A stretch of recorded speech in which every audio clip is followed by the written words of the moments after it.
I married my husband nearly 6 years ago, and from the outside our lives probably look as ordinary as anyone else's. We live in a quiet neighborhood where houses line up neatly, the grass is trimmed, and weekends mean grocery runs or catching up on laundry.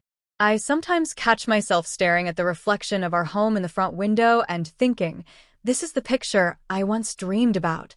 Stability, family, a place that feels safe. Yet the reality of living inside, it feels different than what I imagined when I said yes to him. In the early years, my husband was attentive, almost to the point of overwhelming me. He noticed small details, like the way I changed the perfume I wore depending on the season, or how I needed silence in the mornings before coffee. Back then, our intimacy felt like the kind of passion people envy. But as the years passed, the weight of responsibility and the constant grind of his career chipped away at that spark. He spends late nights at his desk, phone glued to his ear, and often collapses in bed without looking at me twice. I don't think he intends to neglect me. I believe he convinces himself that providing financially is enough. But living day after day without being touched, noticed, or desired starts to carve a hollow inside you that feels impossible to fill. Part of our daily routine includes his son, my stepson, who has been living with us since his late teens. He's grown now, independent in many ways, but still bound to the house because of school and financial reasons. When I married into this family, I promised myself I would respect boundaries and never attempt to take the role of a mother. I tried to be supportive, approachable, and respectful without pushing. Over time, we developed a polite rhythm. Casual greetings in the morning, small talk during meals, the occasional exchange of jokes. He has always been kind to me, though reserved in that way young men often are when trying to carve out their own identity. If I'm honest, I never thought much about him beyond that. He was simply my husband's son, part of the package of the life I signed up for. But in recent months, I noticed small shifts. He started lingering in the kitchen after dinner, asking me about my day in a way that felt more curious than perfunctory.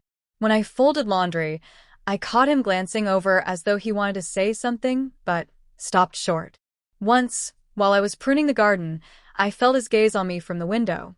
These weren't overt gestures, nothing I could accuse him of or even label as inappropriate, yet they stirred a discomfort inside me I wasn't ready to acknowledge. The truth is, I had already been starved of attention. My husband's absence, even when he was physically present, created a void that made me hyper-aware of every little thing. A passing glance that once would have meant nothing now carried weight. I started to feel a strange mix of self-consciousness and validation. Was I imagining it? Was I inventing these moments because I needed someone, anyone, to see me again? I can't deny that the idea of being noticed, even accidentally, gave me a jolt I hadn't felt in years. Daily life carried on as expected. Breakfasts eaten in haste, dishes clinking in the sink, the hum of television at night while my husband scrolled endlessly on his phone. There were minor arguments, mostly about money or chores, but nothing dramatic enough to stand out. It's the kind of quiet erosion that doesn't make headlines, but corrodes intimacy one missed kiss, one ignored gesture, at a time. What makes it worse is the way routine smooths over everything, convincing you that this is just how marriages work. Until suddenly you realize you're lonelier with someone than you would be alone. One evening, I was in the living room while my husband took a call in his office. My stepson joined me to watch a show, and for the first time in a long while, I felt truly engaged in conversation. We laughed about trivial things, and I noticed the brightness in his eyes when he told a story about his friends. It was innocent enough, but I found myself leaning into the warmth of that moment more than I should have. When my husband finally reappeared, I almost resented his interruption. That thought startled me. I wasn't supposed to feel that way. From then on, small cracks widened. When I cooked, I became aware of how I moved around the kitchen, as if someone was watching. When I dressed, I sometimes caught myself hesitating in front of the mirror, wondering how I looked, though not for my husband. I began to replay little interactions in my head at night, dissecting them for hidden meaning. Rationally, I knew this was dangerous. Emotionally, I couldn't stop. There's one image burned into my memory that explains everything better than I could in words. A week ago, while loading the dishwasher, I dropped a glass. It shattered on the floor, and my husband, who had been sitting on the couch, didn't even look up from his laptop. But my stepson rushed over, helping me clean it up before I even asked. Our hands brushed as we picked up shards, and the warmth of his touch lingered long after he walked away. That tiny, insignificant moment shouldn't have meant anything. Yet it became a symbol of the care I was craving and the neglect I was drowning in. I tell myself that I'm imagining all of this, that it's just my mind grasping for affection where none exists. But then I remember the way his eyes held mine a fraction longer than they should have, the way silence stretched between us in charged moments. My conscience warns me to retreat, to remind myself of who I am, of the vows I made. Still, something deep within me whispers that being seen, even for a fleeting second, matters more than all the stability in the world. The day everything shifted was, ironically, completely ordinary. My husband had left early for work, and I was preparing for a shower. I thought I was alone in the house, wrapped in the familiar quiet. What happened next was unexpected, and yet perhaps inevitable given all the subtle signs leading up to it. I had just turned the shower on when it happened. The steam was beginning to rise, the mirror already fogging, and I reached for my robe to hang it on the back of the door. I didn't hear the footsteps in the hallway, didn't notice the faint knock that must have been too soft or too quick. The door pushed open, and before I could react, he stepped inside. For a single suspended second, we both froze. I was halfway undressed, clutching the fabric against my chest, eyes wide with disbelief. His face mirrored mine, shock and apology colliding all at once. The silence was sharp, deafening. Then, just as quickly as he had entered, he stumbled back, stammering something about being sorry, his eyes averted as he pulled the door shut behind him. My body buzzed with adrenaline, my heart hammering as if I had been caught doing something forbidden.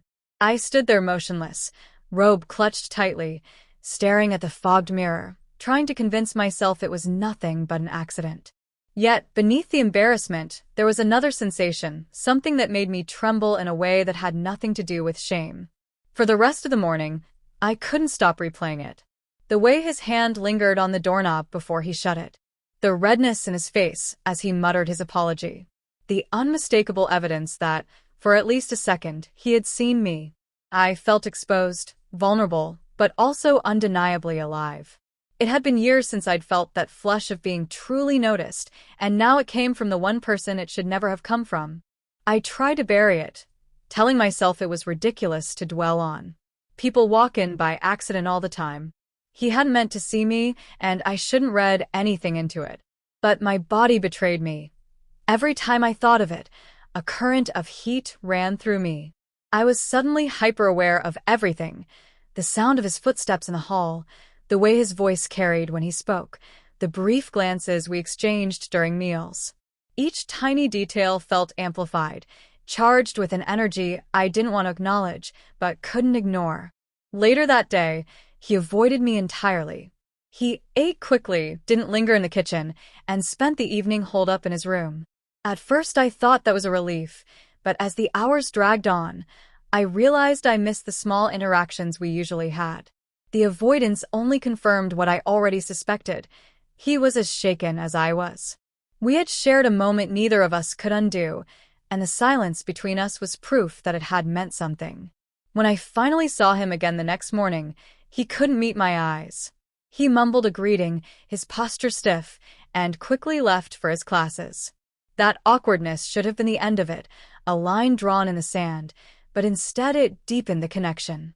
I found myself waiting for his return, anticipating how he might act, wondering whether he was thinking about me as much as I was thinking about him. Every brush with proximity became unbearable. The way he walked past me in the hallway, the sound of his door closing after mine opened, the faint smell of his cologne lingering in the air. Meanwhile, my husband remained oblivious. His world revolved around conference calls and deadlines, his attention swallowed whole by his job. Even at dinner, when we sat together as a family, he barely looked up from his phone. I tried to focus on him, to remind myself of the vows I had made, but the contrast was undeniable. One man I had pledged my life to couldn't spare me a glance, while the other man in the house had seen me in a way that felt impossible to forget. The guilt came in waves. I chastised myself for even entertaining these thoughts. I told myself I was projecting my loneliness onto a situation that was purely accidental. But then came the moments when guilt gave way to longing. I remembered the way my skin felt hot under his eyes, how the air seemed heavier in that fleeting second. I craved that feeling, even though I knew it was wrong. Days turned into a week, and the tension thickened. One evening, I was preparing dinner when he came into the kitchen. For the first time since the bathroom incident, he lingered. He asked if I needed help, his voice hesitant, almost shy. I handed him a cutting board, and our fingers brushed as he took it. That accidental touch made my breath hitch, and I knew by the look in his eyes that he felt it too. We didn't say anything more, but the silence was no longer awkward. It was loaded, pulsing with everything we weren't saying. From that point on, avoidance gave way to subtle acknowledgement. He didn't run from me anymore. Instead, he met my gaze when our eyes accidentally locked, holding it a second too long before looking away. At night, when I lay next to my husband in bed, I couldn't stop replaying those glances. My body ached with a restlessness I couldn't satisfy, a hunger sharpened by denial. I hated myself for it, yet I couldn't stop. One afternoon, as I folded laundry, he passed through the living room. He paused, as if he wanted to say something, then finally muttered, "About the other day. I'm sorry." His voice was quiet, sincere, but there was something underneath, something that sounded less like embarrassment and more like acknowledgement of what had passed between us. I told him it was fine, that it was an accident, but the words felt hollow. We both knew it wasn't fine. We both knew something had shifted that couldn't be undone. That night, lying in the dark, I admitted to myself what I had been avoiding. It wasn't just loneliness or projection. It wasn't just that I wanted to be noticed. It was him. The thought of him seeing me had awakened something I couldn't push back down. I wanted more, even though I knew the cost would be everything I had built. I told myself I wouldn't act on it, that I could manage these feelings in silence. But silence has a way of growing too loud, and tension only stretches so far before it snaps. By then, I already sensed it was only a matter of time. It happened gradually, like a slow unraveling, until I realized the thread had already been pulled too far. The air between us changed after his apology. Instead of closing the chapter, it opened another one. Each conversation grew layered with meaning, each glance stretched longer than it should have. There was no need for words. Everything was said in the silence. I found myself seeking him out without realizing it, passing by the room he worked in, asking questions I didn't really need answers to, lingering in places I knew he would eventually come through. The first real crossing of a boundary came on an evening when my husband worked late. I was pouring myself a glass of wine in the kitchen when he walked in. We spoke casually at first, about nothing important, yet the air thickened with every word. When I reached for the bottle to pour him a glass, our hands touched. It wasn't the brief brush of skin like before. This time it lingered, deliberate, neither of us moving away. My pulse quickened, and when I finally looked up, his eyes were already locked on mine. For a second, it felt as if the entire world had gone silent. Then I pulled my hand back, muttering something about needing to check the oven, pretending nothing had happened. But it had. That was the moment the line blurred, the moment I knew we were no longer innocent. After that night, everything escalated in tiny increments. When we passed each other in the hallway, our shoulders brushed. When I reached across him for a plate, his hand stayed near mine longer than necessary. The gestures were small, invisible to anyone else, but they held enough electricity to keep me awake at night. I started to live in two parallel realities: the ordinary routine I shared with my husband and the secret undercurrent I shared with his son. I told myself I could stop. I told myself the thrill was enough, that nothing physical had to happen. But temptation has a way of whispering louder the more you try to resist it. I began to crave those accidental touches, those glances heavy with unspoken words. I started to dress differently without admitting to myself why, choosing a blouse that dipped lower, moving with more awareness of my body. The guilt stabbed me each time, but it was dulled by the intoxicating high of knowing he was watching. The shift from accidental to intentional was seamless. One afternoon, we ended up in the living room together while my husband napped upstairs. We sat at opposite ends of the couch, talking quietly, as though speaking louder might wake the entire world. The conversation turned to relationships, his frustrations with dating, my confessions about feeling neglected. It wasn't planned, but I heard myself admitting truths I'd never spoken aloud. That sometimes I felt invisible, that sometimes I wondered what it would be like to be wanted again. His silence stretched out, heavy and meaningful, until he finally said, "You're not invisible." The words hit me like a strike of lightning. They weren't casual. They weren't vague. They were direct, deliberate, and impossible to misinterpret. I should have ended it there, stood up, walked away. Instead, I held his gaze, letting the silence confirm what we both already knew. It was no longer a question of if something would happen, but when. The first time we crossed that final boundary was quiet, almost cautious, as though we were testing a door we weren't supposed to open. It was late at night, the house dark, my husband already asleep upstairs. I came into the kitchen for water and found him there, leaning against the counter. We didn't speak, but something pulled me closer, an invisible current dragging us together. When his hand brushed mine, I didn't pull away. When he leaned closer, I didn't stop him. The moment our lips met, everything I had been holding back broke open.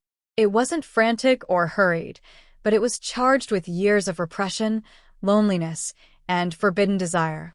Afterward, I stood trembling, glass of water forgotten on the counter, heart pounding so loudly I thought it might wake the entire house.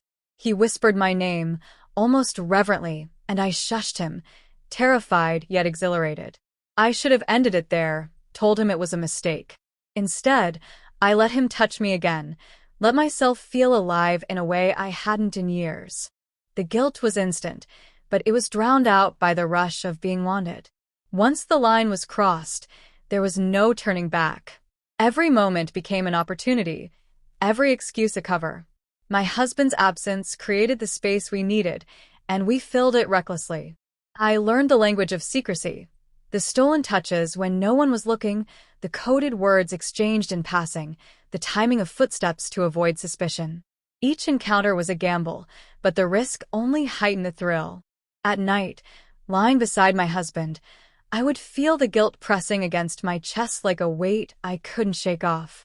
I'd study his face in the dim light, wondering if he could sense the betrayal written all over me. But he slept peacefully, oblivious, while I burned with the memory of what I had just done. The contrast was unbearable, the emptiness of the marriage bed and the fire of the secret I carried. There were moments I tried to convince myself it wasn't real, that maybe I could stop and pretend nothing had ever happened. But then I would catch his eyes on me across the dinner table, feel his leg brush against mine under the surface, and I knew there was no pretending anymore. We had created something dangerous, something irreversible, and it was only growing stronger. One evening, as I walked upstairs after saying goodnight, I heard my husband calling me from the office. I froze, panic flooding me, because only moments before I had been in the kitchen with his son, heart still racing, skin still tingling from what we had done. I managed to compose myself, walking into the office with a smile that felt brittle, praying he couldn't see the truth written across my face. The danger of almost being caught made my body tremble even more than the encounter itself. By then, the fear and the desire had become intertwined. Every time I told myself this had to end, another opportunity would arise, and I would take it without hesitation. I was living a double life, torn between loyalty and longing, but unable to choose one over the other. The secret became a part of me, filling the hollow my husband had left behind. And though I knew it couldn't last forever, I wasn't ready to let it go. The weight of what we were doing settled heavier with each passing day. At first, the secrecy felt intoxicating, the kind of thrill that made my heart race and my body ache. But once the initial haze lifted, I began to notice the cracks forming everywhere else. Guilt seeped into moments that used to feel ordinary. When my husband poured himself coffee in the morning and smiled distractedly at me, I felt a stab in my chest. When he brushed my hand absent-mindedly as we sat at the table, it was like a reminder of the betrayal he had no idea he was living beside. The guilt wasn't enough to stop me, though. If anything, it complicated the desire. I wanted to end it and protect what little remained of my marriage, yet I also wanted to keep feeding the fire that had awakened inside me. I would wake in the middle of the night, torn in two, staring at the ceiling while my husband slept soundly. I kept asking myself how I had allowed things to go this far. I wanted to blame loneliness, neglect, or circumstance, but the truth was simpler and harsher. I had chosen this, every time. What made it worse was realizing how easy it would be for the truth to slip out. All it would take was one careless word, one slip in our behavior, one suspicious look from my husband. There were moments that nearly exposed us. Once, my husband came into the kitchen unexpectedly while I was still flushed from a stolen moment. My voice cracked when I greeted him, and I prayed he would chalk it up to being tired. Another time, I caught the stepson's eyes lingering on me a second too long in my husband's presence, and I had to force myself not to panic. Each close call felt like a warning, but instead of stopping, we just became more careful, more deliberate, better at hiding. The danger should have been enough to end it, but the danger became part of the addiction. It wasn't just about being wanted anymore, it was about existing in a space where everything was at risk, where every heartbeat could lead to exposure. That level of intensity is hard to walk away from. I started to crave it even when I hated myself for it. I told myself it was temporary, that eventually one of us would come to our senses. But neither of us did. We kept going, pulled deeper into something we both knew couldn't last. The more it continued, the more detached I became from my husband. His conversations felt hollow, his touch non-existent. When he leaned over to kiss my cheek before work, I barely reacted. When he asked about my day, I gave short answers, my mind elsewhere. I don't think he noticed how much I had drifted away, or maybe he noticed but chose not to see it. That blindness only deepened the wedge between us. Part of me resented him for being so oblivious, as though his lack of awareness somehow justified my betrayal. Another part of me pitied him, knowing he trusted me while I held this secret. Eventually, I realized there was no clean way out. If we stopped suddenly, the silence between us would be unbearable, and the temptation might only grow stronger. If we continued, the risk of discovery would keep climbing. I was caught in a cycle with no exit. That realization kept me awake at night, and yet when the next opportunity came, I didn't resist. Each time I told myself it was the last, but the last never came. There were moments of reflection where I tried to step outside myself, to analyze what I had become. I thought back to the woman I was on my wedding day, hopeful and certain of the path I was choosing. That woman wouldn't recognize me now. She would be horrified. And yet, she would also understand the hunger that grew when affection was denied for so long. I knew I had betrayed everything I promised, but I couldn't ignore the part of me that finally felt alive. What unsettled me most was how quickly normal life resumed around us. Bills still arrived in the mail. Chores still piled up. My husband still fell asleep on the couch with his phone in hand. Outwardly, nothing had changed. But beneath the surface, I carried a secret that colored every interaction, every breath I took in that house. The duality became exhausting, acting like the loyal wife while knowing I had crossed lines that could never be erased. Sometimes I wonder what would happen if the truth came out. Would my husband rage? Would he leave? Or would he blame himself for letting the marriage rot in silence? Would the stepson be cast out? Or would the family implode entirely? Those thoughts haunt me, and yet they don't stop me. The fear of destruction exists side by side with the desire to keep going, and I live in that contradiction every day. I know there's no happy ending waiting for me. There's no version of this story that doesn't end in heartbreak, betrayal, or regret. But I also know that walking away isn't as simple as it sounds. People like to believe choices are clear-cut, end it, confess, move on. In reality, emotions don't obey logic. They twist you, pull you, keep you trapped in cycles you know are destructive. That's where I live now, in the space between guilt and desire, torn by both and freed by neither. If there's anything I've learned from this, it's how fragile trust really is. From the outside, our family looks intact.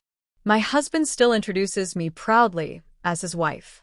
People still see us as a stable couple. But behind that image lies a truth so heavy I sometimes feel it will crush me. I look at my husband across the dinner table, and I feel the weight of what he doesn't know pressing against my chest. I look at his son, and I feel the undeniable pull of something I should never have allowed to happen. I can't say where this will end. Maybe one day the guilt will overpower the desire, and I'll put a stop to it for good. Maybe one day we'll be caught, and the choice will be ripped away from us. Or maybe it will fade on its own, dissolving under the pressure of reality. I don't know. All I know is that right now I live with a secret that consumes me, a double life I can't fully abandon, and a part of myself I no longer recognize. And if I'm being honest, even with the shame and the fear, a piece of me doesn't want it to end. Because for the first time in years, I feel alive.